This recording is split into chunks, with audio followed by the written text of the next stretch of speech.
Hey, welcome back to the Secret Underground Lair.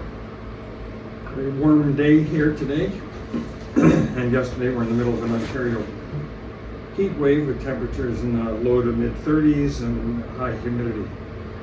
Nothing like the folks in France and Europe, so my hat's off and sympathy to you guys, and stay safe. Today I'm putting together a lagoon table.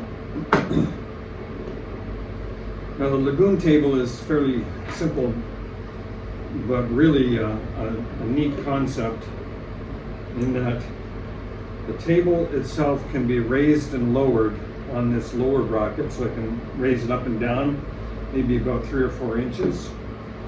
It can pivot on that base, like so. And the tabletop mounted to this plate can spin as well. And it's all clamped down simply by rotating these handles, and that locks the axis in place. So of course the challenge now is building a brace down here on the base that's going to be strong enough to hold that table, and that's what we're going to be doing today, is building that brace that this can be bolted to. The lagoon table comes with 4 bolts that go through that plate, and then another plate that goes on the other side just to provide some extra strength. So that's today's agenda. So I've just done a cardboard mock-up, again, Arts and Crafts with Dean. So that's my template, base template for the 2 pieces that are going to be cut. The top one is a shelf, and these are just going to be fixed in place. That top shelf is going to be bolted on and then screwed into that vertical face. That vertical face is going to be mounted with some angle brackets onto this, what I'll call the seat floor. Then the lagoon table itself has a bracket that will be bolted onto that face, and then the lagoon pedestal clips into a dovetail joint on that bracket. I have traced out my line based on the template for this, but my template cut is a little bit ragged and leaves me with a line that looks like this. I'll try and zoom in on that. So I get this really weird looking line here, which isn't really reflecting the more gentle curve and accurate curve of the Boler, such as the curves on the Boler are. So what I'm doing is I'm just taking a wooden block, clamping that in place on this end of the curve. I've already done this once, and you can see the result of it. And using my metal ruler, clamping that in place on the end of that block. Now I can bend this ruler to conform to that curve more naturally. Now I draw a line on that, get it kind of where I want it. I can trace that line out, and I have a much better line to follow with the bandsaw. So I'm going to cut this out on the bandsaw. I've got a little notch to cut out here for the leg of the lagoon support bracket, and that'll be the top piece done.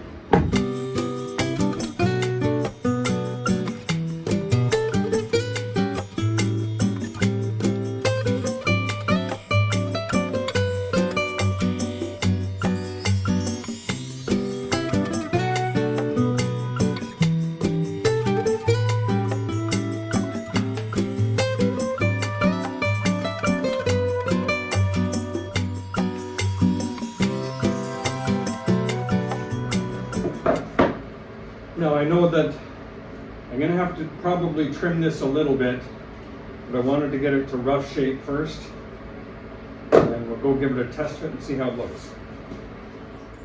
So after a test fit, I do have a couple minor adjustments to make. Just need to take about 1/8 of an inch off this bottom corner, so taper that up here. The same thing, I need about 1/8 of an inch off this edge here, so that's a long taper. I'm just going to do these freehand on the table saw.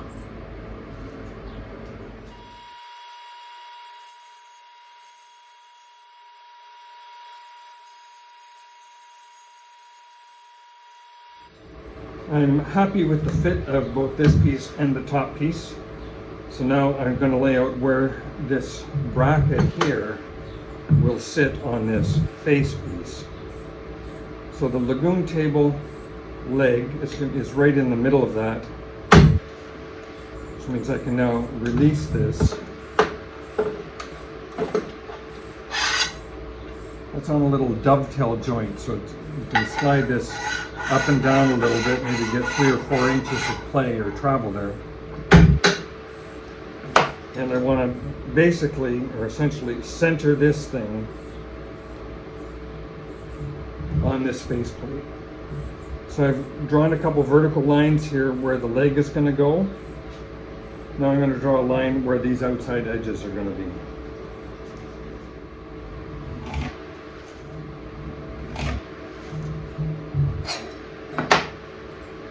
That's it, exactly.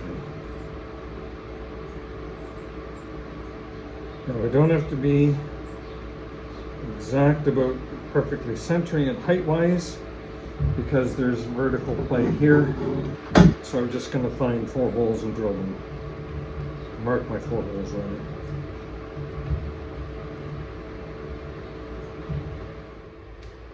So I've marked my holes.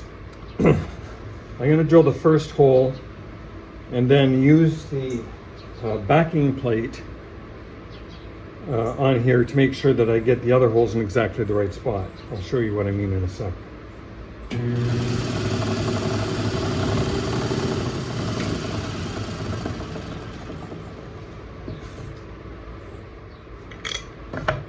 So the holes on this piece are 5/16 holes. It's what I have in the drill press. And having drilled that first hole, I can now put a bolt through there into the hole, line up my next hole and drill it. I'll put a bolt in there and do that for the other 3 holes, the other 2 after this one's done.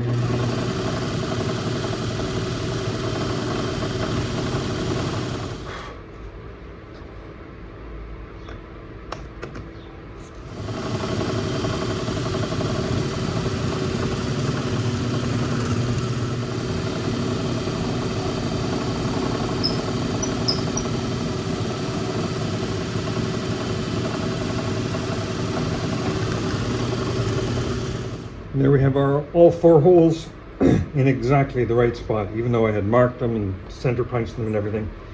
Using this plate as a template just keeps everything perfectly lined up. Now this piece of wood is a bit of salvaged lumber and it's a little rough. It has been sanded, but there are still some gouges and holes and divots and so on in it.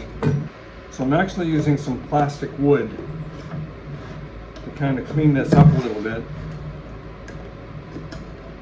Put that on, let it set, and then give it another sand, and it'll be a much nicer looking product when we're done.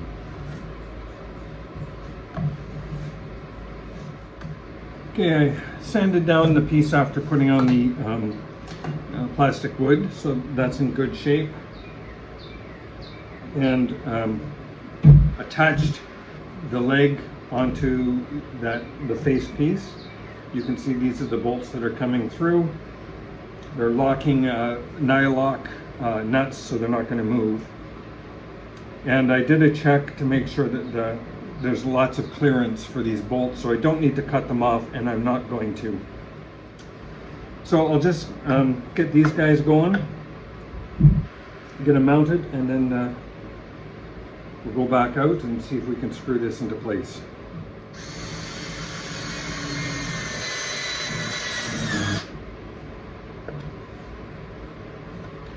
By the way, these screws are just about a 1/16 or a millimeter too long, so they do poke through the other side, but I'll be just using a flat disc probably just to grind them grind them off.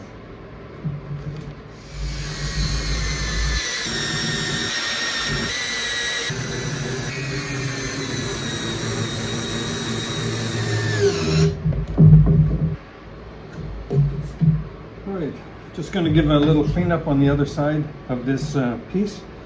Get rid of those nails that are, or screws that are protruding. And we can go back and get this set in the bowler. I'll just put in a couple screws temporarily just to kind of keep it in place while we get the top aligned.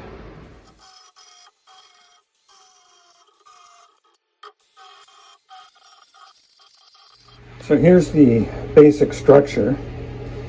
We've got our faceplate there, and this piece is held in place by all those brackets that we put in.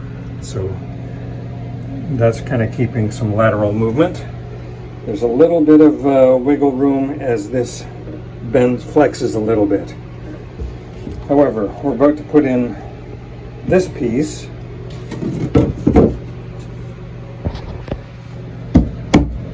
It's a snug fit. What I have underneath these holes are some T-nuts, so I can bolt, take this 1/4-inch bolt, drop it through there, that goes into the T-nut. That'll clamp it down from this side, and I got another one over here. Then I've drilled and countersunk 4 holes here where we're going to put in some long screws, and that will hopefully firm up this piece enough that will eliminate that rocking. And there we are, structurally in place. Now there's a little bit of an edge that I want to put along the front here. It makes a little bit, we can use this as a shelf. So that'll give a little bit of a front to the shelf, keep things from rolling off. So I'm going to get that on. It will also bring it out almost flush with the edge of the leg. But I'll do that a little later. What I'm going to do now is go get the rest of the Lagoon table and just see how it sits in here. There's our Laguna stand. You can see it moves around like that, and the top swivels.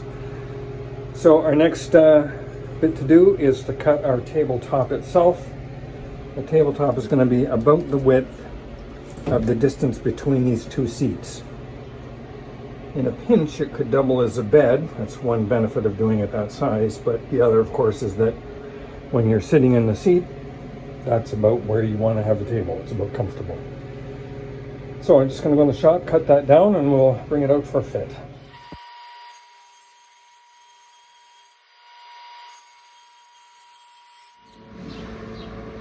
Next, I'm just going to use the circular saw to give me a straight edge along here.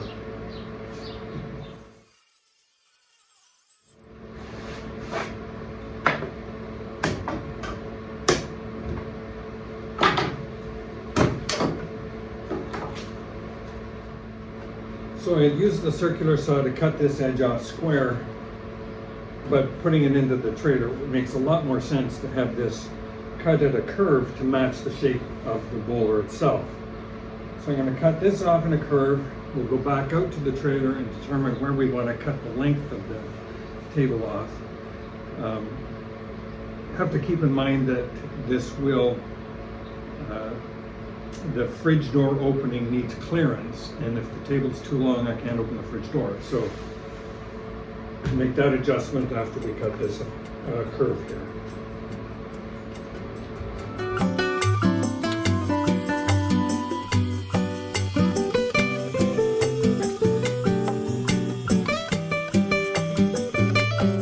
Alright, we got our curved edge in place for to the right width, right length. Just now sanding it down to 180, then we'll probably go up to 220, and then we'll put on some paraffin.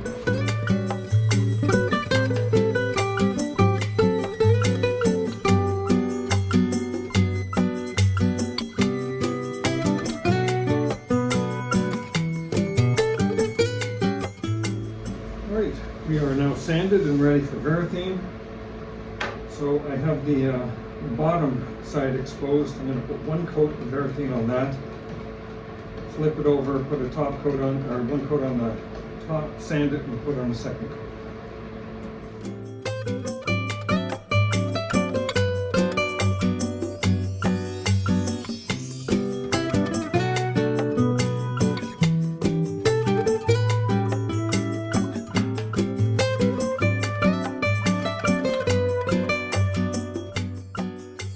All right, in other news, got the power system get in place or built. I have to put it into the trailer itself.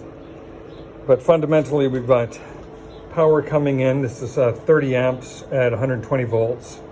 Coming into the connector, I'll have to drill a hole through the side of the Boler to mount this.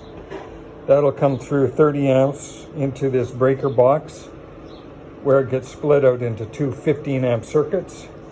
From those 15 amp circuits, we run through here to each of these plugs. And this one is on this circuit, and this outlet is on that circuit. So separate circuits. Now, I'm going to plug, you've seen those little power bar adapters in the trailer that we put in on the ends of the counter. One will plug in here and one will plug in here. There'll be other plugs. One for the fridge will go on one circuit, and then I have another one spare that we'll use for other things within the trailer, to be determined. Now, I've mounted all of this onto this board here, so that the concept is I can take this in and just screw that board onto the side of the cabinet, inside the cabinet, and I don't have to sacrifice or do any fumbling around inside the cabinet to mount that. So that's why that's done the way that it is. And there is the dinette completed. So our lagoon table has the ability to move around a bit like this. You can move side to side. I cut the back of it to the shape of the Boler, so that as it moves around, move over that side, it just kind of follows the curve. On some installations I've seen with these lagoon tables, they actually make it so the table can spin, but we don't think we need to do that. We think we have certainly enough clearance like so. And in terms of our fridge door, there's plenty of room. In fact, it hits the cabinet or the seat before it hits the table, so we're in good shape there. We now have power installed, or power working. So our little power block that I showed a few moments ago is now installed in here. Our little breaker box. And had to drill through the outside to get that plug put in, but yeah, there we are. So we'll call that a video for today. Very short one, but this was a major step forward, and really happy with the progress that we have here. So nice little dinette. Thank you very much for watching. Please like and subscribe. I'll see you on the next video.